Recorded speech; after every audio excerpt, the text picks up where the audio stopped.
Welcome, ladies and gentlemen, to another episode of Rise Urban Nation. I'm so excited for this conversation this morning, even though my friend has the sniffles. I don't know if it's due to allergy season or what it is, but we gonna make this work any way possible. Jenny, or wait, am I saying it right? Or because it's been a while since we talked. Is it Jenny or is it Jeannie? Ginny, like gin. All right. Jenny. So I'm excited to have Jenny in the building this morning. Jenny is a leadership strategist, talent consultant, career expert, keynote speaker, author, force of nature. I don't know if there's anything else that we can add to your resume that you don't do. But for the people who don't know you, how would you describe who is Jenny? Who is Jenny? I know that's a deep Ooh, question. that's a real deep question. That's a real deep question, but you can take it wherever you want to go with that question. Who is Jenny? Okay. I'm a mom. I've been trained as an executive recruiter. Okay. I'm a businesswoman. Excuse me. Here we go. We knew this was coming. We're going to work. We knew. We're hoping this is the end of this. Yes. I'm willing it so. I am what I'm going to refer to as a light being, in that I'm trying to bring light into the world through what I say, what I believe, how I touch people. I think that's enough for now, isn't it? At least to get us started. That's a good start. I love that you say light being, and because in the midst of everything that's happening in the world, we need more light, don't we? We do. Need those shining stars like yourselves. When did you know you were a light being? It happened after my father died in the early 90s. I had two amazing parents, and my dad passed away when I was in my 30s. And I was just torn apart, as you can imagine, as was my mother and my brother. And a friend of mine said, "Hey, Jenny, you've had a rough go. Here's a masseuse. Go talk to him." Well, it turns out this man was not just a masseuse. He was a healer, a scholar, a shaman, and he really put me on my path. He saw something in me the first time I got on his table that put me on a very spiritual path that has served me well throughout my more traditional business career. And so I see myself as someone who is integrated. It's not about religion as much as it is knowing self and bringing light into the world through whatever it is that one does. And for me, it's been the business world. Yeah, I tell people that because people, sometimes people, when I get to talking, it sounds like I could be talking religion, but I'm not talking religion. And right. I was like, well, you consider yourself a religious person, right? I see you work with different churches. No, I consider myself a spiritual person. That's right. I don't follow just any one religion. I take little pieces here and there that works for me, and I try to make the best of that knowledge and wisdom, and then shed that light onto others as I go. I love the fact that we're talking about the spiritual essence and the light work, because I think that that's important for the work that we do, especially in transformational leadership. That's right. To get to know self, all of self, right? Yeah. Even the energy that we kind of carry with us, and how that can transform the people around us. Exactly. You get it. Yeah. I refer to conscious leadership. That's a lot of what I speak about to large crowds. And it's I'm really talking about, as a leader, do you know who you are? Before you can lead well, you need to be in touch with all aspects of yourself, as many as possible. Speak on that. Yeah. Now, why is that so important in leadership? I had to live it, right? So I started in corporate. I came out of graduate school in the 80s and worked for some major corporations, Chase, Jones Lang LaSalle, Prudential, in corporate real estate before I got into executive recruiting. And even throughout all of that, I watched leaders and how they treated me as an African-American woman, how they treated others, the differences there. And I watched who they were. And I watched how many people seemed to have their identity based on the job that they held and the money that they made versus who they were and the way in which they were connecting with people. So I saw more not great leaders and I saw good ones. I'm sad to say. But that's one of the reasons why I want to do speaking, especially now that so many organizations are challenged by the Great Resignation, the war for talent, the post-COVID, all of these conditions are forcing them to look at their talent in some cases for the first time because they took people for granted. And with talent, you need to lead them consciously, deliberately, not just manage, lead. They're different activities. Yeah. And I often tell people, I love that you're looking at that because certain companies, especially in corporate America, have decided that they're going to look at what systems can we put in place, right? And I told them, look, I don't care what system you put in place, what computers you use. At the end of the day, there's going to be people behind those machines, right? And how do you work with those people? And I think me and you, when we first talked, we had the same type of just at first we just had this instant magic connection. I was like, Absolutely. I felt like you were my soul sister that I've been needing in my life for a long period of time, and I wish you were somewhere earlier in my journey in my career. You could have saved me so much heartache and pain.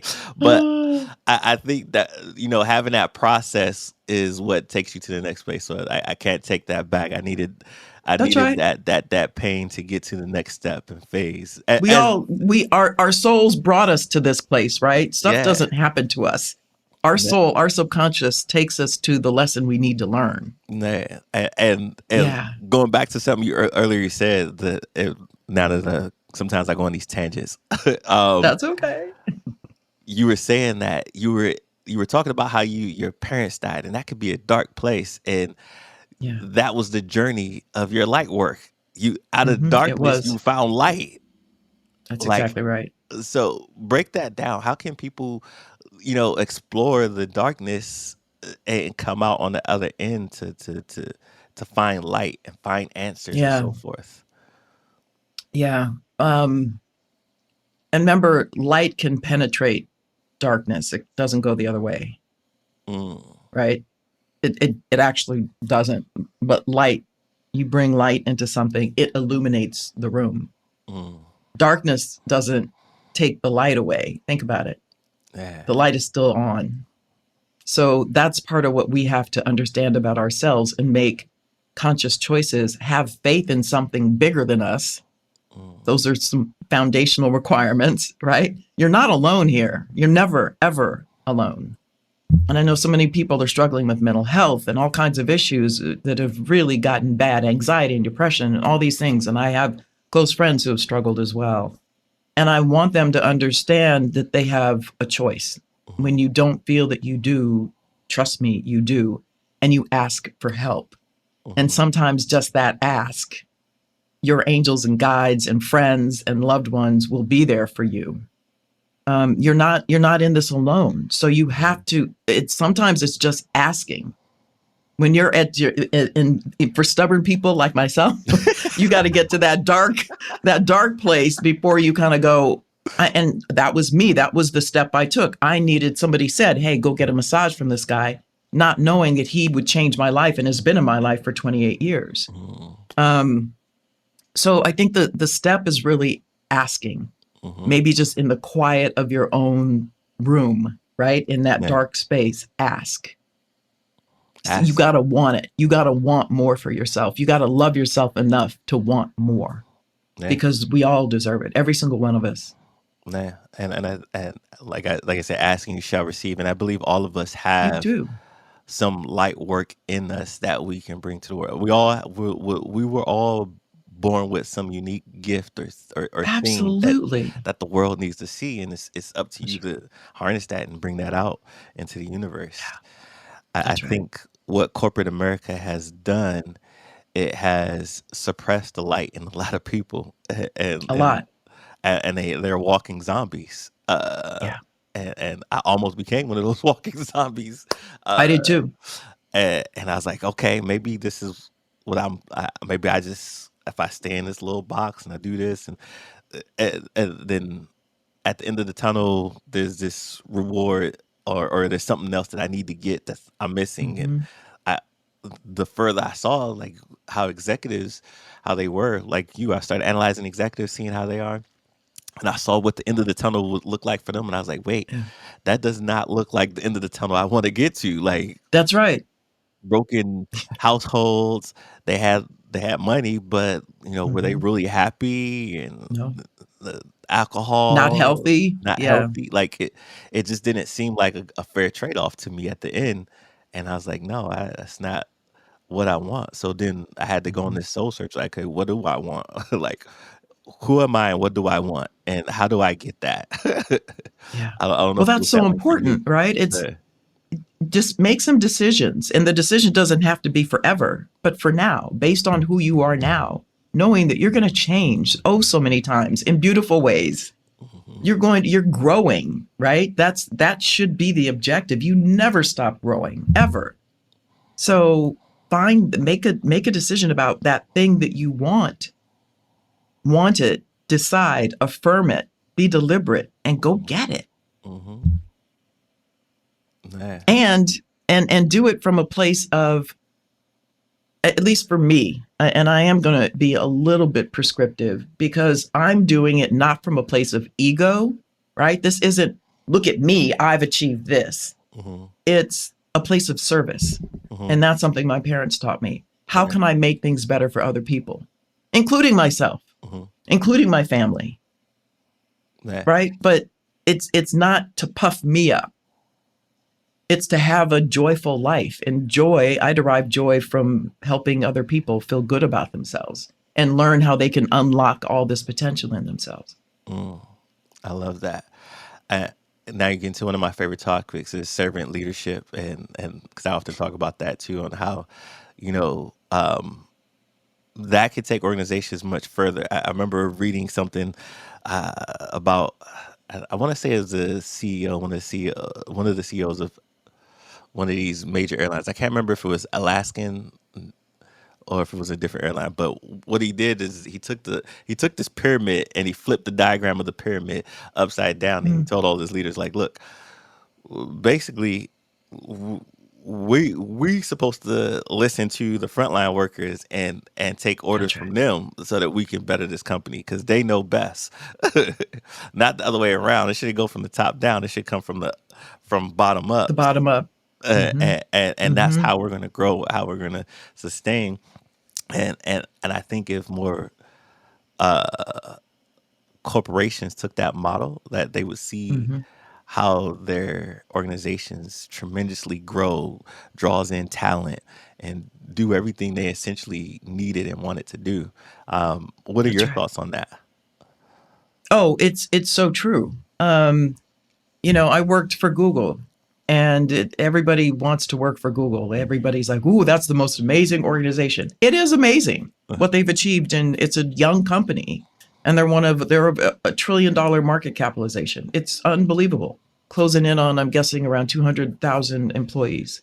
Remarkable. However, like a lot of other companies, they have people in leadership roles who have not always exhibited leadership competencies. Mm, They're smart. They have tons of engineers, like 65% engineers with patents and PhDs, brilliant people. That brilliance, that domain expertise doesn't always translate to being a great leader. And I think like a lot of other organizations, they haven't built in some of the systems. This is when you need a system mhm, for accountability to ensure that these leaders are treating people well, tapped in, being compensated and incentivized to treat people in a way that is going to encourage them, motivate them, optimize their capabilities, help them grow and develop versus just get the project done. mhm, So that's a lesson that I've been learning, for a really long time. Going to Google was the first time I was in-house as an mhm, executive recruiter. I had worked as a recruiter for many, many organizations through an executive search firm. And then I'd had my earlier career too, where I saw this leadership stuff. But after 25 years, I had 25 years of work experience before I got to Google. And that's when I was able to look and go, wow, this is one of the most impressive companies in the world. And I don't think they've got it right. Mm. And if they don't, I know for certain most of these other ones don't when it comes to servant leadership, really engaging and optimizing talent in a way that is going to serve them really, really well, including making sure that they have the most diverse workforce possible. Yeah. Now, what do you say to those managers that like, look, Jenny, I get it, but I just need the project done. I don't care how it gets done, as long as it gets done. And I guess this my manager question would gets it be, done. how are you getting the project done? Are you just feeding stuff into a system, into a computer? No, people are getting that project done. Mm. And people have feelings, they have families, they have objectives and goals, right? They have bad days, they have great days, they have new ideas, they want to be heard, they want to be valued. And so does it, if you were to ask that leader or manager, so do you. It's the same stuff you Right. want. So are you giving those things to your people? Because if you do, getting that project done will be 10 times easier. Mm. Are you communicating to them in an effective way? Those competencies that I talked about are behaviors. Mm-hmm. How are you behaving as a leader? Are you making sound decisions? Are you communicating effectively? Are you asking questions of your team to get more ideas? That's what leadership is about. Managing is just getting the work done. Leading is inspiring and influencing. Yeah, I think that's the key word that you said there, managing Yeah. versus leadership. I often tell leaders, like, even if you're just a capitalistic leader, right? And you're concerned with bottom line, think about the turnover, how much it costs for the turnover. Yes, That's right. this manager gets the job done, but he doesn't have the same staff that he did, and that turnover cost you a lot more money than if you just had a leader in there That's right. that could, help people thrive. You might find the next hidden gem talent in there that could be another manager that help you move new Exactly. ideas and innovate, and you keep all that institutional knowledge in house instead of it having you leave your doors and having to restart over again. So That's right. it's worth the investment at the end of the day. Um, Yeah. I often find it because I work with an organization, nonprofit organization called Village Up, who works with underrepresented founders and individuals in the tech and entrepreneurship space. And I'm on my learning journey of learning how women in the tech and entrepreneurship space are often overlooked, undervalued, um, not represented, especially when it comes to Yeah. leadership. And Yep. going back to something that you said earlier when you talked about, you know, having that servant leadership, not being seen as a Black woman in these spaces, and then not from a space of ego, but I was like, man, it has to be. I'm thinking to myself, there has to be some balance there, because sometimes corporate America, especially I feel for the Black women, will test the Black woman, and sometimes you need your Oh, ego to yeah. remind these fools who Oh, who they're yes, talking indeed. to.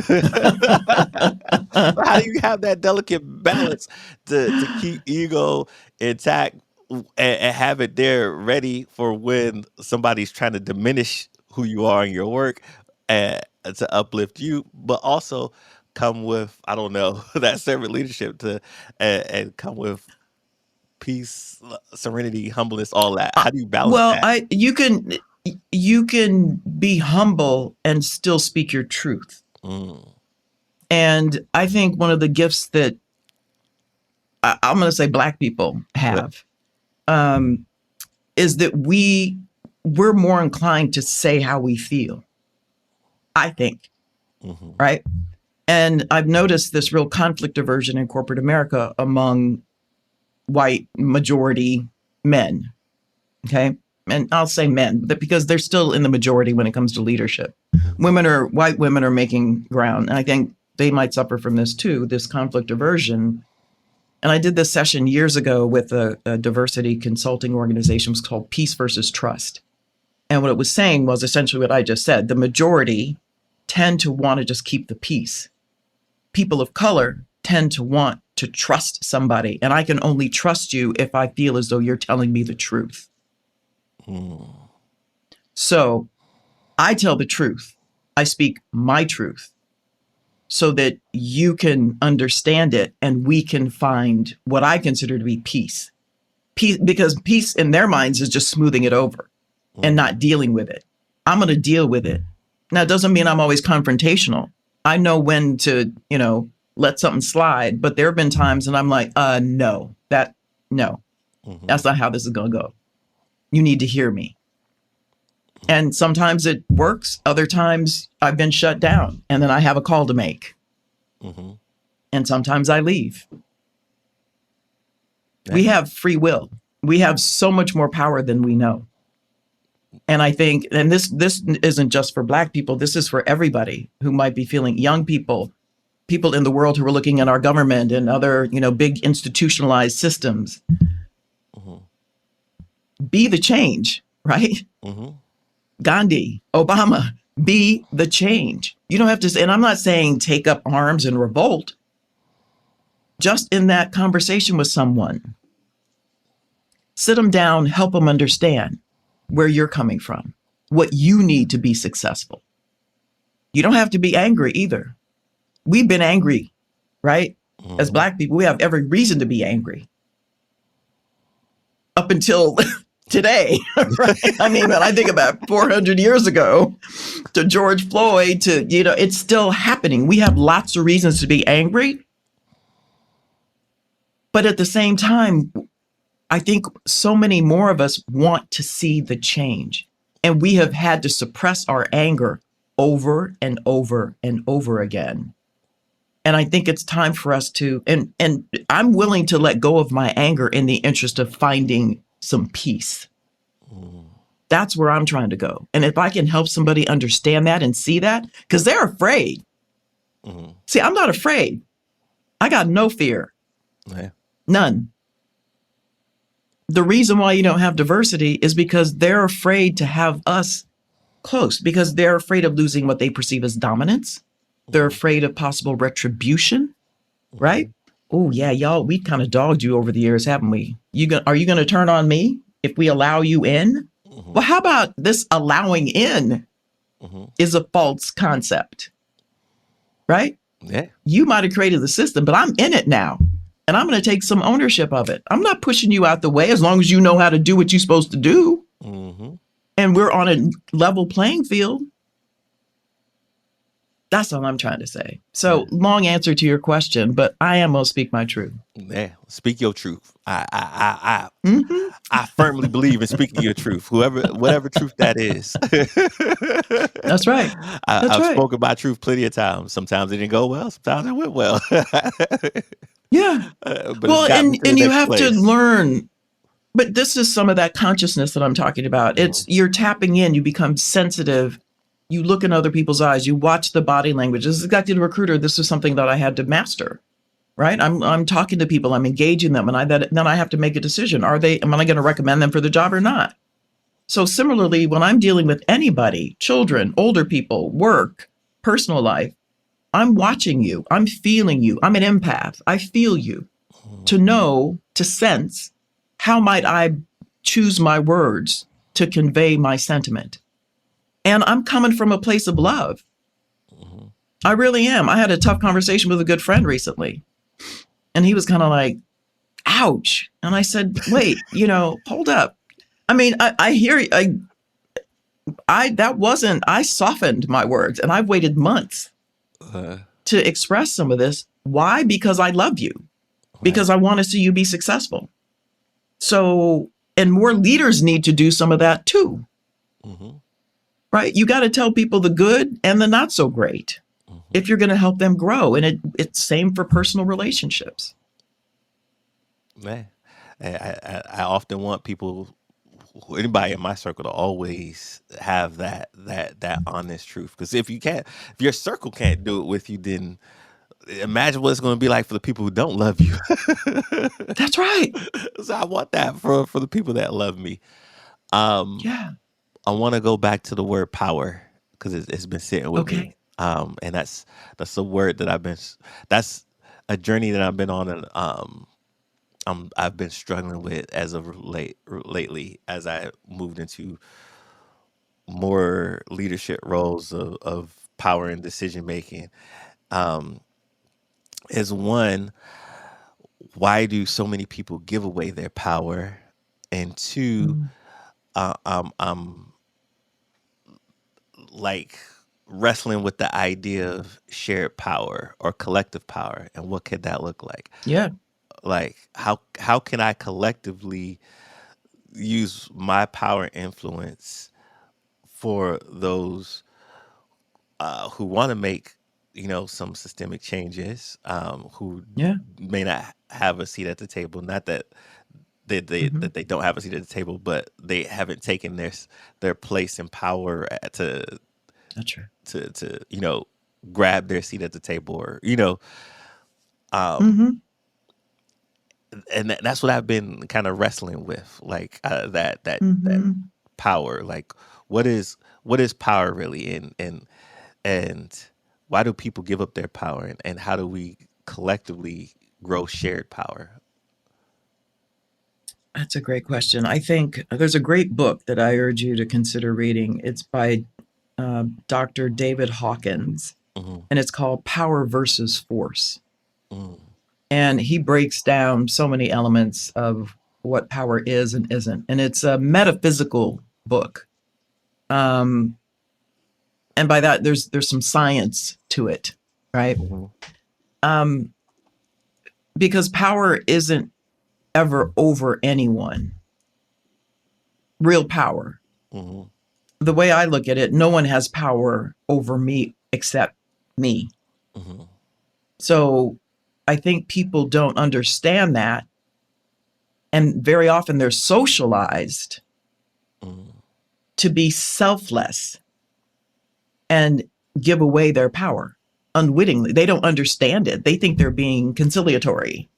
Oh, I'm being nice. I'm going to roll over like a little dog. I'm going to roll over and let you, and be submissive and subordinate.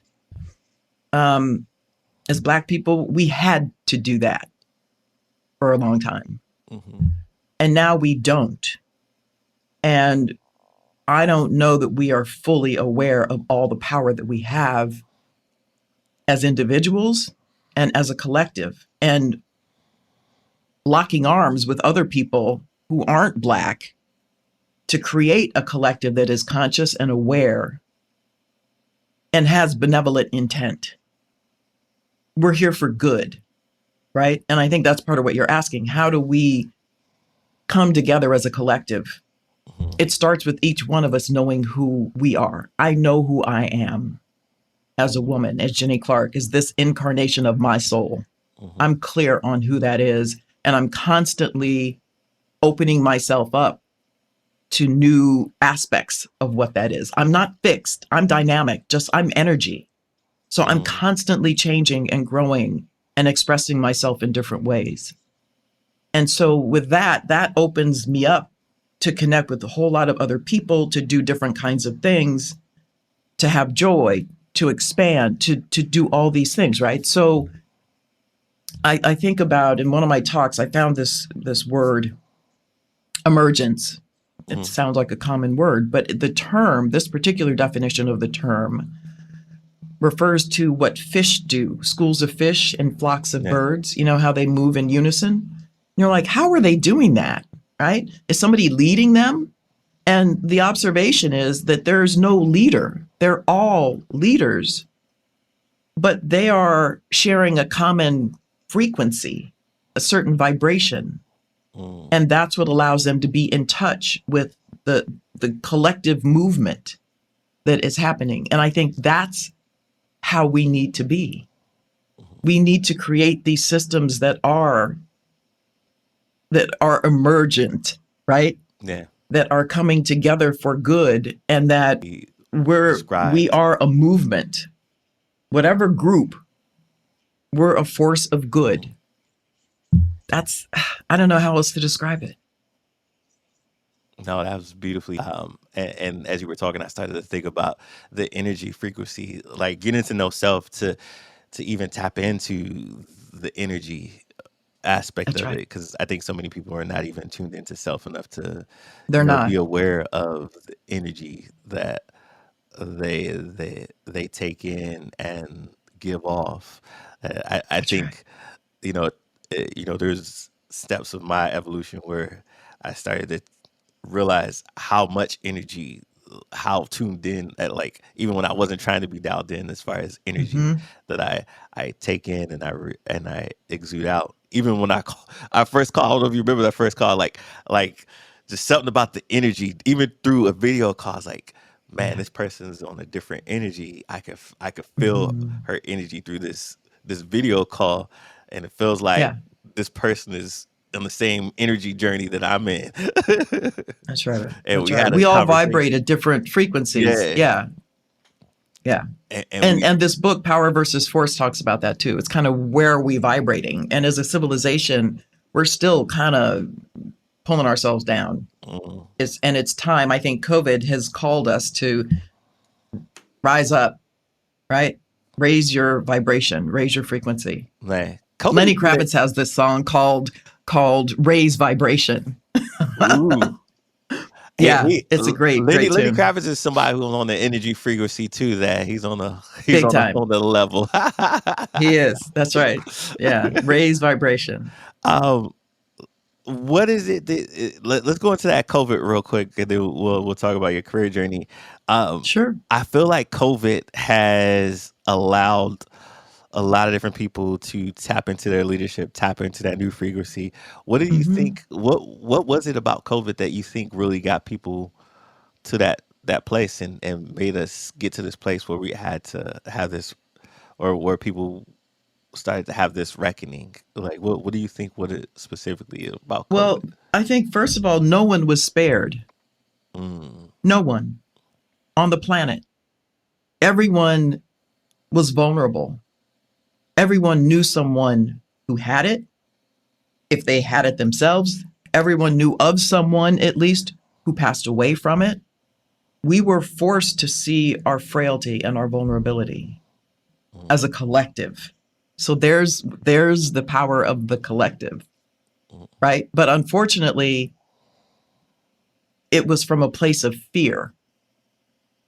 And for many, right? mm, And I think the opportunity now, because so much of the reckoning had to do with how do we get back to build these systems that we're used to, work and commerce and providing for our family, creating a livelihood, all these things, right? They're all interconnected. How do we do that when we can't go to shared space, when there's so many other things that we couldn't do?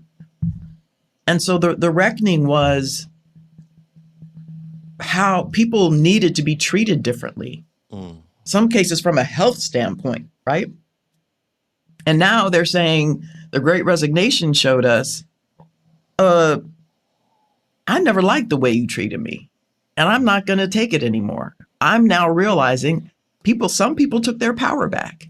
mm, Right? And sometimes it was a short term gain. They might have been doing it for not the right reasons. But I think organizations, people in leadership roles, right, for large employers, for example, were forced to say, we have to be different as leaders if we're going to have people working for us. mhm, How long is it going to last before they revert? I don't know. This could be a sea change. mhm, This could be in our evolution as humans. And I think we have farther to go once we begin to tap into some of these other elements. I'm talking about, the strategic and the tactical, but then there's the emotional and the metaphysical mhm. and spiritual elements of it all. So I think there's a continuum, there's a ripple effect in all of this that most organizations and most leaders haven't figured out yet, but they're working on it. Nah, And that's and where I default back to that conscious leadership. It's like it starts with you. This is what I tell these leaders that I speak to. You better check yourself and check your own beliefs and your biases and your fears. How are you and your mental health? How are you doing? mhm, Before you can do anything for anybody else, you got to be okay. nah. What's that old saying? my grandparents used to say, "You better check yourself before you wreck yourself." That's it. Seriously. And wreck other people too. Yeah, wreck other people too. Because I tell leaders sometimes it's all about modeling. What Yes. those behaviors too. And if you're just performative and you can't model it, people are not going to trust you. And then because you don't have that Absolutely trust, you're not. not going to get that buy-in. And then you don't get that buy-in, that's when you get that revolt, and then that's when you get those revolving doors. Uh, That's it. and so, yeah, I agree with all that. Um, Now let's talk about your career journey, because from Google to being a well sought after consultant, just amazing at what you do. I Thank you. always, because sometimes I go out and I speak to different individuals, from whether it be young people to people transitioning in their careers, high school students, college students. Like, I have a wide variety of audience, but my passion area is about those people who are really trying to evolve in their life and career. And the whole reason why I started this podcast is because when I used to help put HR programs together and career programs, especially for the young folks, it didn't matter what we put together if their mindset wasn't able to see this as a benefit for them. And what I mean by that is, like, sometimes Hmm. our young people, they can't be what they can't see. So um, because if they come from an environment where nothing like that, or they've never seen a black person in a leadership opportunity, like, and making good money and supporting their family, they didn't think this was like doable or it could really Okay. exist. Um, and I told him, no, I'm one of those people. It's like, yeah, but you're probably the only one. You're one of, like, no, there's another sister down the street. And yeah, but you come from middle class upbringings. Like, no, I come from very humble beginnings, because they only see you as you are in that time and Successful. space. Yeah. Yes. So Hmm. I like to take people through their career journey. So, one question I want to ask you as we go through your career journey is, what was your first job? I was a bag girl at Market Basket, which is a Kroger supermarket in Riverside, California. Get out of here! I would have never guessed That's that. right. That's right. That's what I did. That was my first gig. uh, what would you And say? I could fill up my Volkswagen with $5 of gas. That's how old I am, right? Now you can't even get a full gallon. Yeah, right. Like, that's Yeah. going to get you a drop. The pump will Hmm. turn off before you even hit there. That's it. Seriously. Yeah. What was it? What would you say? Is there anything that you learned from that first job that helped you in your journey as you went on to other careers? Well, it's funny because I remember the next level up was the cashier, Uh right? huh.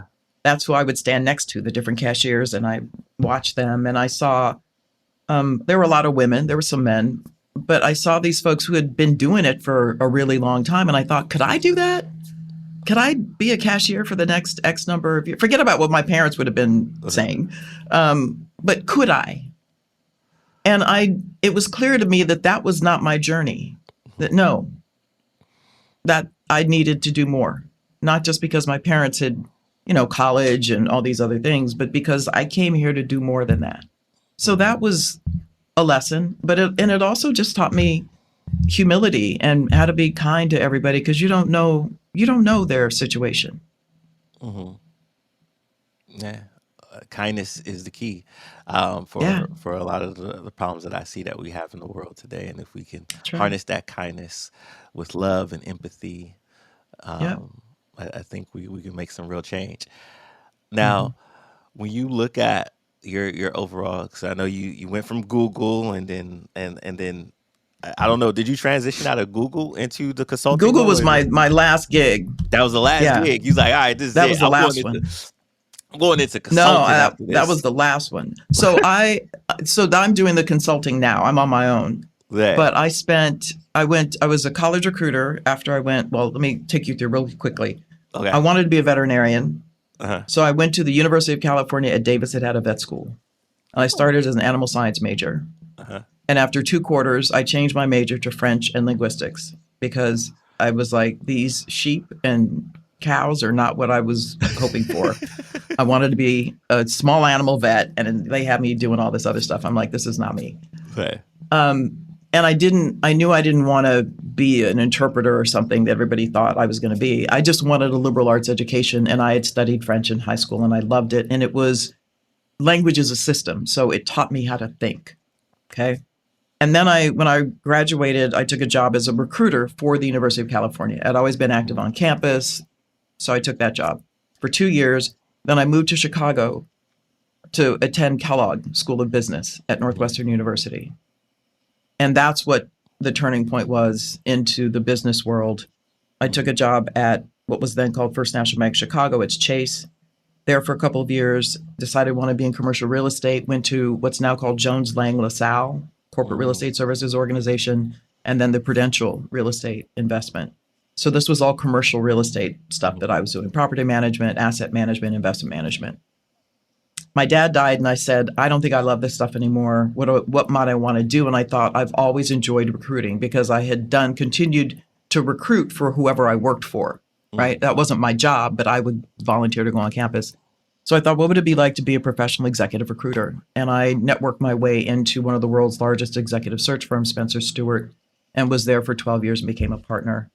And then I left to write this book.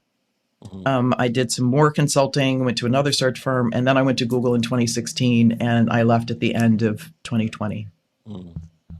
Nice. And been on my own and doing speaking ever since. Yeah.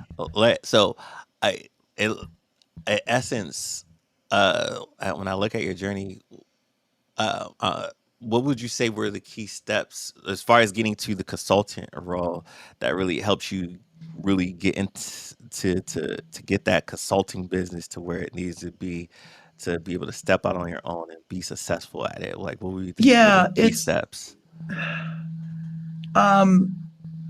It's really paying attention to all the different jobs that I have and always looking for the through line. You know, what's the connection point? Oh, I learned these skills, but now how can I parlay that? So as an executive recruiter, you know, I interview people, but I also built the diversity practice for Spencer Stuart's executive, you know, for the entire firm.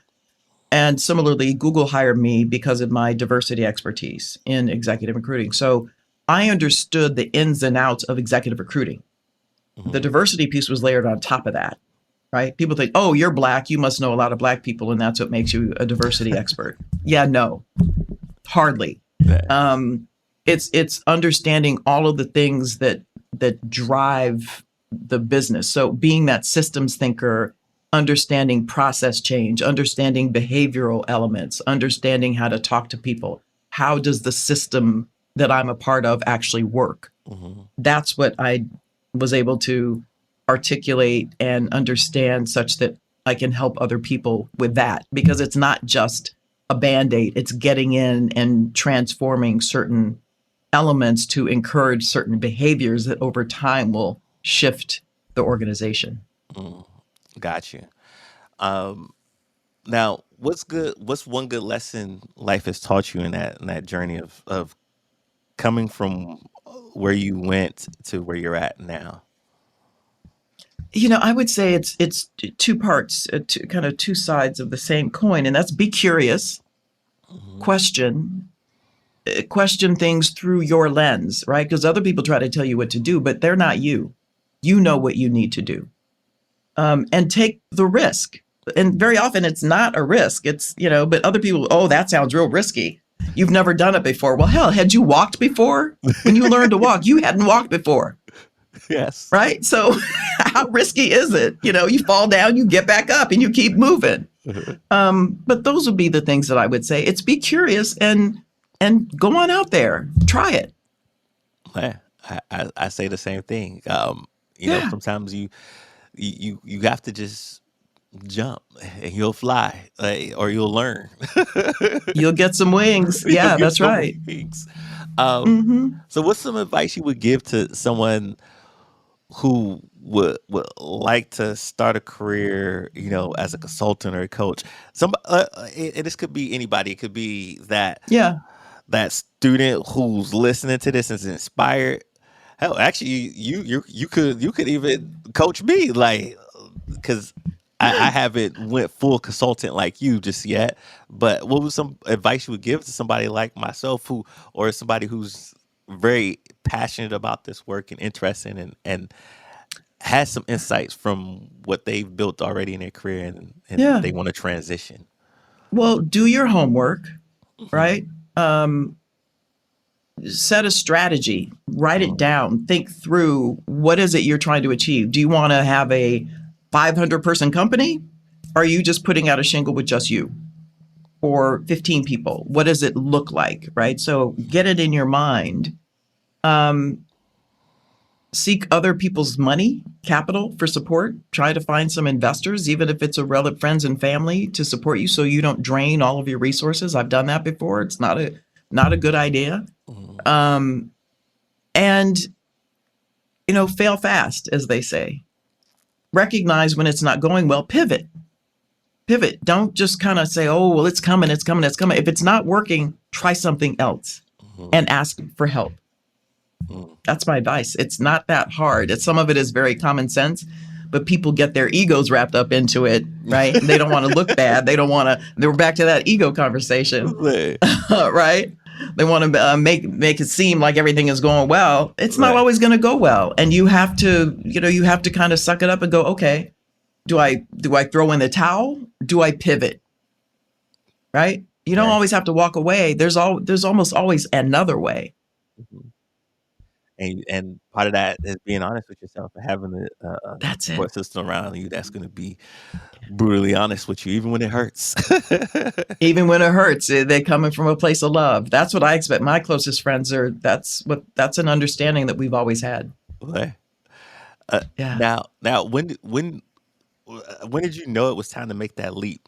Like, do you have to have a certain number set up, saved in the bank account?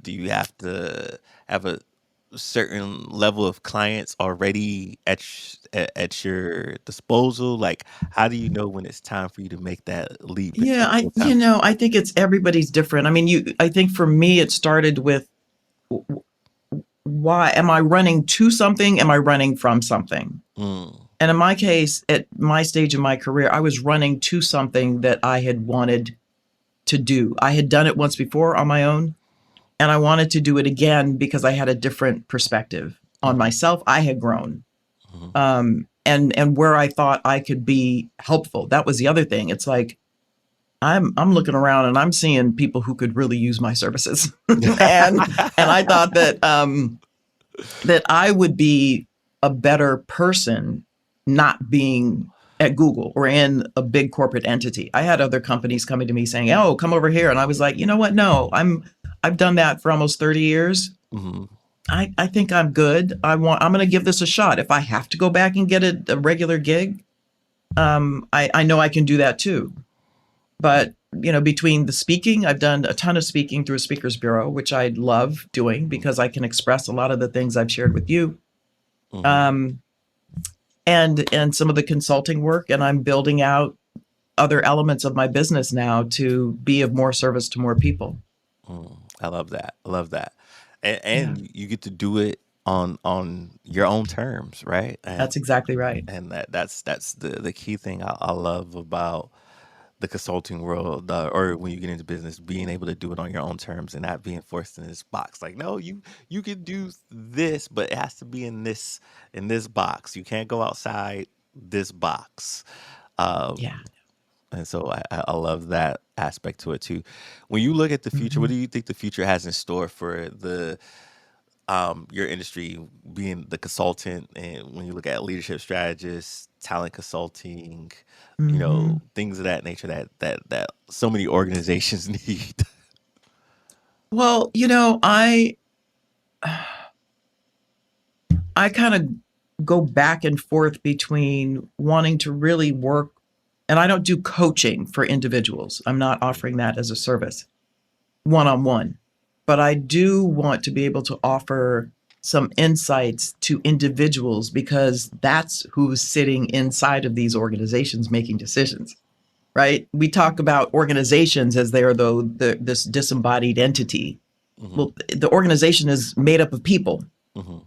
who sit in a bunch of buildings sometimes or at home, right? But if we can get to people, get them thinking more about who they want to be, how they want to show up, lead, manage, achieve their goals and objectives, that in turn is going to create stronger organizations. And so I'm trying to offer both, organizational consulting, but as much reach large groups of individuals to help them get better at who they are and who they can become.